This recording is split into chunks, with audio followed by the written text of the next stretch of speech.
Oh, it's so frightening. So what can we do? What are some tips that today we can start doing to make sure that we're safe? We're out, we're in public, we have our kids with us if we're moms.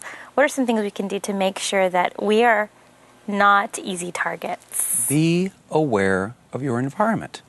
Don't be distracted by talking on the cell phone. Don't have some little something in your ear that takes away from your ability to hear someone that could be approaching you. Don't walk or jog, especially by yourself when you have earbuds in your ear with your iPod or your iPhone. Be aware of your environment. When you're going to ATMs, look around you and make sure people aren't there. If someone comes in when you do and they're standing behind, stand at a position where you can see that person using your peripheral vision. There's simple things, but it all boils down to being more aware. But there's another key thing I want to address, and that is the difference between stereotyping and profiling. And it really speaks to that Good Samaritan you were talking about before.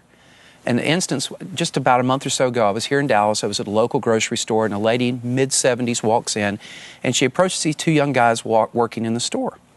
And she said, "Guys, I've lost my keys. I don't know if I dropped them. I don't know where they are. I know there's someone near the car. Could you come help me?" Well, in my mind, first thing I thought was the assistance lure, number one lure used. And these two guys said, "Well, man, we're not supposed to go in the parking lot." And I said, "I tell you what, I'll help her. Go get a flashlight." One of the boys did. He comes back. I said, "Now," I turned to one of the other guys. I said, "You stand outside the door and watch my back." And I could tell this young kid looking at me like, "I think you could take her." And you could just read it on his face. And so I go out and I find the keys and return it to the lady. And I come up and there's the guy standing at the door, and I hand back the flashlight and I tell him, I said, "Now, I understand what you were thinking. But the fact is, just because the person standing in front of you doesn't seem to pose you any threat or harm, doesn't mean they're alone." And again, stereotyping, just like the children, is based upon appearances. Profiling is based upon behaviors. It has nothing to do with who the person is, their gender, their age, the fact they're single or alone, whatever. You're listening for things that people say and watching what they do. Those are the things that can tell you that there could be trouble ahead. And that's great advice.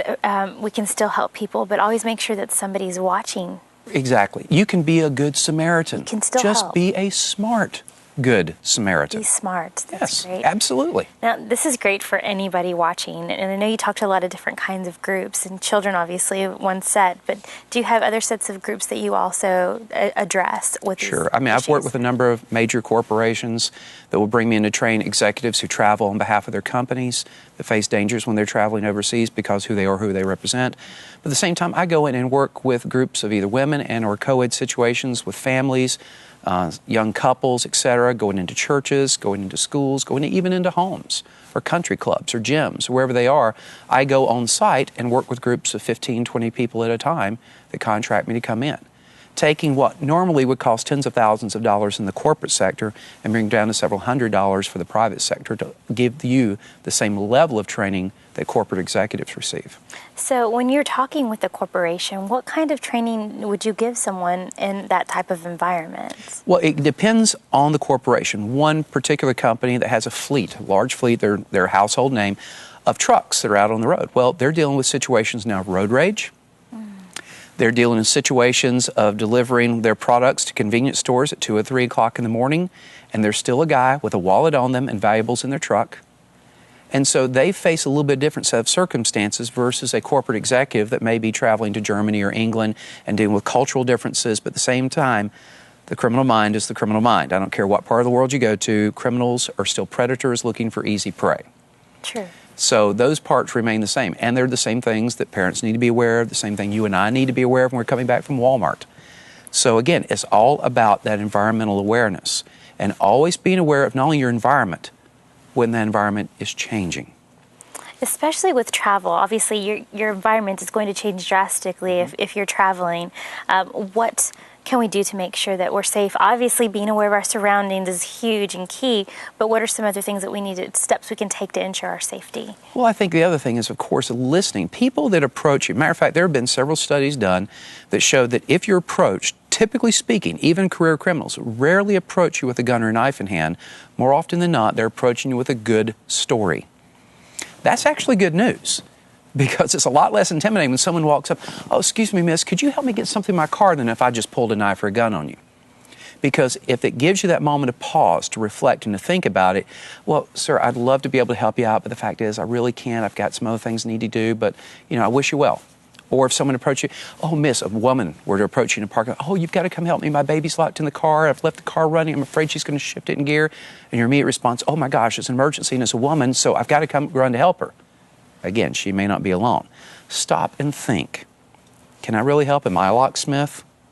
If someone's faked an emergency, a medical emergency, am I a doctor or nurse? Stop and think about what you're being asked to do and where you're being asked to go. That's the luring process.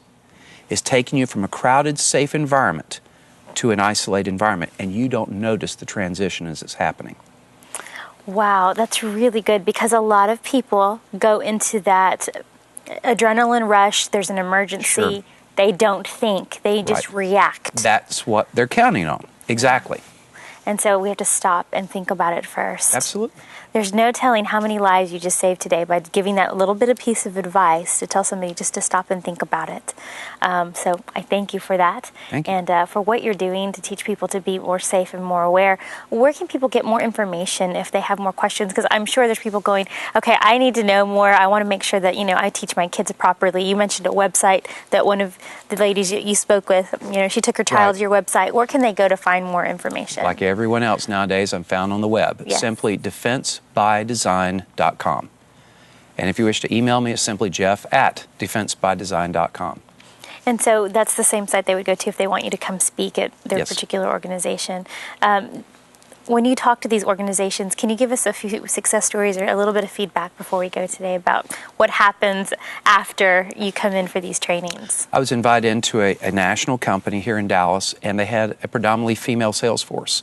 2 weeks after I spoke to their group, one of the women who actually coordinated my coming in emailed me with a story, and she said, Jeff, after going to that seminar, you gave me things I never would have thought of, because 2 weeks later I was in a department store and a man approached me and he was kind of following me around the store to the point of I was being a little bit uneasy.